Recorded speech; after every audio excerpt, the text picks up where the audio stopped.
কি ভাবছেন সবকিছুই আপনার মধ্যে আছে, তাই না? কিন্তু আল্লাহ তাআলা কি বলেন জানেন? ক্বালা লা তাখাফা, তিনি বলেন তোমরা ভয় পেও না।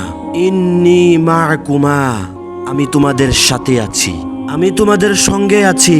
তোমরা কি করছো না করছো সবকিছুই আমি আল্লাহ তাআলা দেখছি। আসমাউ ওয়া আরা, আমি সবকিছুই শুনি এবং সবকিছুই দেখি। আধার রাতের কালো পিঁপড়াটা কি করে না করে সেটাও আমি দেখি এবং শুনি। বান্দা তুমি কি করছো না করছো সবকিছুই আমি আল্লাহ তাআলা দেখছি। বান্দা তোমাকে কেউ কষ্ট দিয়েছে, তোমার কলিজাটা চূর্ণ বিচূর্ণ করে দিয়েছে।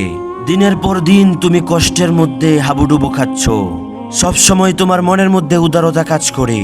তুমি কোনো চিন্তা করো না, আমি আল্লাহ তাআলা সবকিছুই দেখছি এবং শুনছি। বান্দা তোমার কাজ হচ্ছে আমি আল্লাহ তাআলার উপর ভরসা করো। তোমার কাজ হচ্ছে আমি আল্লাহ তাআলার বিধান অনুযায়ী তুমি চলো। তোমার জীবনটাকে সুন্দর করার দায়িত্ব একমাত্র আমি আল্লাহর। সময় হলে তোমার সবকিছুই আমি ঠিক করে দেব ইনশাআল্লাহ।